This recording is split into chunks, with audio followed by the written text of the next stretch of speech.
ಮರಳಿ ಶಾಲೆಗೆ ಹೋಗ್ತಿದ್ದಾರೆ ಆರೋಪಿ ರವಿಯ ಮಕ್ಕಳು.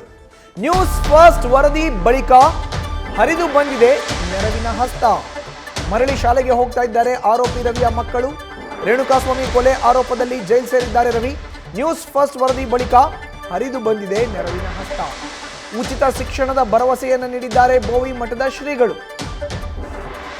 ಇಮ್ಮಡಿ ಸಿದ್ದರಾಮ ಮಹಾಸ್ವಾಮೀಜಿಯಿಂದ ಈ ಭರವಸೆ ಸಿಕ್ಕಿದೆ ಕುಟುಂಬಕ್ಕೆ. ಬೋವಿ ಪೀಠದ ಶಾಲೆಯಲ್ಲೇ ಓದ್ತಾ ಇದ್ರು ಮಕ್ಕಳು. ಪೇರೆಂಟ್ಸ್ ಅಸೋಸಿಯೇಷನ್, ಕರುನಾಡ ಸೇನೆ ಸಹ ನೆರವನ್ನ ಈಗ ನೀಡಿದೆ ಕುಟುಂಬಕ್ಕೆ. ಕನ್ನಡದ ಜನತೆಗೆ ಧನ್ಯವಾದವನ್ನ ತಿಳಿಸಿದ್ದಾರೆ ರವಿ ಪತ್ನಿ ಕವಿತಾ. ಇನ್ನು ಈ ಬಗ್ಗೆ ರವಿ ಪತ್ನಿ ಕವಿತಾ ಜೊತೆ ನಮ್ಮ ಪ್ರತಿನಿಧಿ ಸಂದೇಶ್ ಮಾತುಕತೆ ನಡೆಸಿದ್ದಾರೆ, ಬನ್ನಿ ನೋಡೋಣ. ಚಿತ್ರದುರ್ಗದ ರೇಣುಕಾಸ್ವಾಮಿ ಹತ್ಯೆಯ ಬಳಿಕ ಎಷ್ಟೋ ಕುಟುಂಬಗಳು ಬೀದಿಗೆ ಬಂದಿದ್ದು, ಅಂದರೆ ಸಾಕಷ್ಟು ನರಳಾಡ್ತಾ ಇತ್ತು. ಒಂದು ಕಡೆ ರೇಣುಕಾಸ್ವಾಮಿಯವರ ಕುಟುಂಬದಲ್ಲೂ ಕೂಡ ಸಾಕಷ್ಟು ಸಮಸ್ಯೆಗಳು ಎದುರಾಗಿದ್ರೆ, ಮತ್ತೊಂದು ಕಡೆ ಏನೂ ಗೊತ್ತಿಲ್ಲದೆ ಸಾಕಷ್ಟು ಜನ ಅಭಿಮಾನಿಗಳು, ಅಂದರೆ ಚಿತ್ರದುರ್ಗದ ಕಿಡ್ನ್ಯಾಪ್ನಲ್ಲಿ, ಅಂದರೆ ಚಿತ್ರದುರ್ಗದಿಂದ ರೇಣುಕಾಸ್ವಾಮಿಯವರನ್ನ ಕಿಡ್ನ್ಯಾಪ್ ಮಾಡ್ಕೊಂಡೋದಂಥ ಸಾಕಷ್ಟು ಜನ ಆರೋಪಿಗಳು ಏನೂ ಗೊತ್ತಿಲ್ಲದೆ ಆ ಒಂದು ಕ್ರೈಮ್ನಲ್ಲಿ ಇನ್ವಾಲ್ವ್ ಆಗಿದ್ದರು. ಅಂದರೆ ಏನು ಜಿಲ್ಲಾಧ್ಯಕ್ಷ ರಾಘವೇಂದ್ರ ಕರ್ದ ಅನ್ನೋ ಒಂದೇ ಒಂದು ಮಾತಿಗೆ ಹೋಗಿದ್ರು. ಆದರೆ ಅವರು ಅರೆಸ್ಟ್ ಆದ ಬಳಿಕ ಪ್ರತಿಯೊಬ್ಬರ ಪರಿಸ್ಥಿತಿ, ಅಂದರೆ ಪ್ರತಿಯೊಬ್ಬ ಆರೋಪಿಗಳ ಮನೆ ಪರಿಸ್ಥಿತಿ ನೋಡಿದ್ರೆ ನಿಜಕ್ಕೂ ಕೂಡ ಒಂದು ರೀತಿ ದುರಂತ ಅಂತಲೇ ಹೇಳ್ಬೋದು. ಯಾಕಂದರೆ ಎಲ್ಲರೂ ಕೂಡ ಸಾಕಷ್ಟು ಸಮಸ್ಯೆಗಳಿಂದ ಬಳಲ್ತಾ ಇದ್ರು.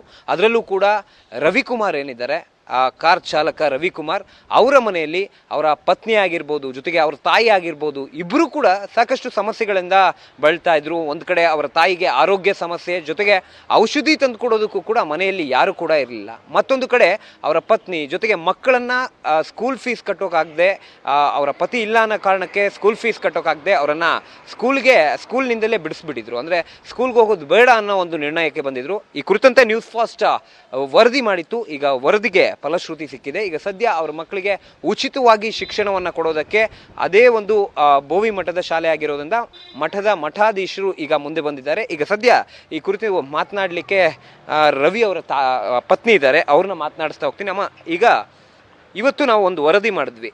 ಈಗ ಆ ವರದಿಯಿಂದ ನಿಮಗೆ ಈಗ ಏನಾಯ್ತು ಮಕ್ಕಳಿಗೆ ಅಂತ ಹೇಳಿ? ಇಲ್ಲ ಸರ್, ಸ್ಕೂಲಿಂದನೇ ಫೋನ್ ಬಂದಿತ್ತು ಇವತ್ತು. ಅವ್ರ ಸ್ವಾಮೀಜಿಗಳು ಹೇಳಿದ್ರು, ಇಲ್ಲಮ್ಮ ಈ ವರ್ಷ ನಿಮ್ಮ ಮಕ್ಕಳನ್ನ ಫ್ರೀಯಾಗಿ ಕಳಿಸ್ಬಿಡಿ, ಏನು ಡೊನೇಷನ್ ಕೊಡಬೇಡ ಅಂತ ಹೇಳಿದ್ರು ಸರ್. ಹಂಗಾಗಿ ಇವತ್ತು ಬೆಳಗ್ಗೆ ಕಳಿಸಿದ್ದೆ ಸರ್ ಸ್ಕೂಲಿಗೆ. ಈಗ ಇಬ್ರು ಮಕ್ಕಳು ಇವತ್ತು ಹೋಗಿದ್ರೆ, ಎಷ್ಟನೇ ಕ್ಲಾಸ್ ಓದ್ತಿದ್ದಾರೆ, ಏನು ಕತೆ? ಇಬ್ರು ಮಕ್ಕಳನ್ನ ಕಳಿಸಿದ್ವಿ ಸರ್. ಒಬ್ನು 3rd ಸ್ಟ್ಯಾಂಡರ್ಡ್, ಒಬ್ನು LKG, ಇಬ್ರು ಸ್ಕೂಲ್ಗೆ ಹೋಗಿದ್ರು ಸರ್ ಇವತ್ತು. ಈಗ ನೆಕ್ಸ್ಟ್ ಅಂದರೆ ಈಗ ಸ್ವಾಮೀಜಿ ಅವ್ರು ಮಾತಾಡ್ಬೇಕಾದ್ರೆ ಏನೆಲ್ಲ ಮಾತಾಡಿದ್ರು ಅಂತ, ಯಾವ ವಿಚಾರಗಳ ಬಗ್ಗೆ ಮಾತಾಡೋದು ನಿಮ್ಮ ಜೊತೆ? ಸರ್, ನಿಮ್ಮ ಮಕ್ಕಳನ್ನ ಫ್ರೀಯಾಗಿ ಕಳಿಸ್ರಮ್ಮ, ನಾವು ನೋಡಿದ್ವಿ, ನ್ಯೂಸಲ್ಲೆಲ್ಲ ನೋಡಿದ್ವಿ, ನೀವು ಮಾತಾಡಿದ್ದು ನೋಡಿದ್ವಿ.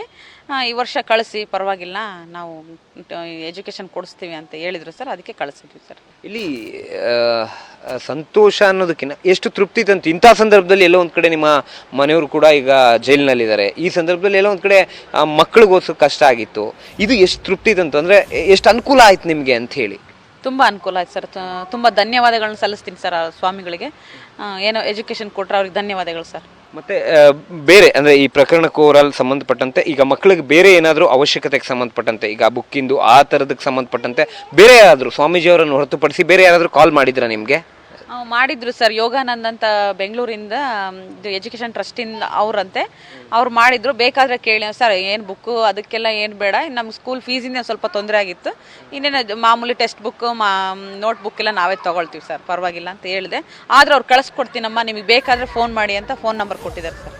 ಈಗ ನೋಡಿ, ಒಂದು ಕಡೆ ನಿಮ್ಮ ಮನೆಯವ್ರು ಮಾಡಿರೋದು ತಪ್ಪು ಸರಿ ಬಗ್ಗೆ ಕೋರ್ಟ್ ನಿರ್ಣಯ ಮಾಡುತ್ತೆ. ಯಾಕಂದರೆ ರಾಘವೇಂದ್ರ ಅನ್ನೋರು ಕರೆದ್ರು, ಅದಕ್ಕೆ ಹೋದರು, ಕಾರ್ ಡ್ರೈವರ್ ನಾವೇನು ಮಾಡೋದು ಅನ್ನೋ ಒಂದು ಮಾತು ಕೂಡ ಇದೆ. ಆದರೆ ಈ ಎಲ್ಲ ಸಮಸ್ಯೆಗಳ ಮಧ್ಯೆ ಇದೊಂದು ಸಮಸ್ಯೆ ಬಂತು. ಈಗ ಸದ್ಯ ಅದು ಕೂಡ ಕ್ಲಿಯರ್ ಆಗಿದೆ. ಓವರಾಲ್ ಪ್ರಕರಣಕ್ಕೆ ಸಂಬಂಧಪಟ್ಟಂಗೆ ಏನು ಹೇಳ್ತೀರಾ ಕಡೆಯದಾಗಿ?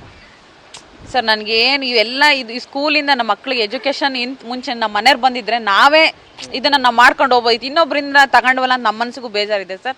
ಇವಾಗ ನಾವೇ ಇನ್ನೊಬ್ರಿಗೆ ಕೊಡಂಗಿದ್ದೀವಿ ಸರ್. ಇವಾಗ ನಾವು ಬೇರೆಯವ್ರ ಹತ್ರ ಇಸ್ಕೊಂತೀವಲ್ಲ, ಅದು ನಮ್ಮ ಮನಸ್ಸಿಗೆ ಬೇಜಾರಾಗ್ತಿದೆ. ಏನೋ ನಾನು ಎಲ್ಲರ ಹತ್ರ ಕೇಳೋದು ಇಷ್ಟೇ ಸರ್, ನಮ್ಮ ಮನೆಯವ್ರನ್ನ ಆದಷ್ಟು ಬೇಗ ಯಾರೆಲ್ಲ ಲಾಯರು, ನಿಮಗೆಲ್ಲ ಗೊತ್ತಿರೋರು ಯಾರೇ ಇದ್ರು ನಮ್ಮ ಮನೆಯವ್ರನ್ನ ಕರ್ಕೊಂಬರೋದಕ್ಕೆ ಸ್ವಲ್ಪ ಪ್ರಯತ್ನ ಪಟ್ಟು ಕರ್ಕೊಂಬನ್ನಿ ಸರ್, ಬೇಗ ಕರ್ಕೊಂಡು ಬನ್ನಿ ಅಂತ ಅದನ್ನೊಂದೇ ಕೇಳ್ಕೊಳ್ತೀನಿ ಸರ್. ಎಲ್ಲ ಕನ್ನಡ ಜನತೆಯಲ್ಲೂ ನಾನು ಇದೊಂದು ಮನವಿ ಮಾಡ್ಕೊತೀನಿ ಸರ್. ಇದಿಷ್ಟು ರವಿ ಅವರ ಪತ್ನಿಯ ಮಾತು. ಅಂದರೆ ಎಲ್ಲೋ ಒಂದು ಕಡೆ ತೃಪ್ತಿ ಇದೆ, ಆದರೂ ಕೂಡ ನಾವು ಇಸ್ಕೊಂಡಿರೋದು ಸ್ವಲ್ಪ ನೋವಾಗುತ್ತೆ. ಅಂದರೆ ನಾವು ಯಾವತ್ತೂ ಕೂಡ ನಮ್ಮ ಮನೆಯವ್ರು ಇದ್ದಿದ್ರೆ ನಾವು ಇನ್ನೊಬ್ರು ಕೊಡ್ತಾ ಇದ್ವಿ, ಆದರೆ ಅವ್ರು ಇಲ್ಲದೆ ಇರೋದ್ರಿಂದ ಎಲ್ಲೊಂದು ಕಡೆ ಇನ್ನೊಬ್ರ ಹತ್ರ ಹೆಲ್ಪ್ ಕೇಳೋಂಗೆ ಆಯಿತು ಅನ್ನೋ ಮಾತನ್ನು ಹೇಳ್ತಾ ಇದ್ದಾರೆ. ಕ್ಯಾಮ್ರಾಮನ್ ರಾಘವೇಂದ್ರ ಜೊತೆ Sandesh, news fast, Chitradurga. News first ನಿರ್ಭೀತಿಯಿಂದ ನಿಮ್ಮ ಪರವಾಗಿ.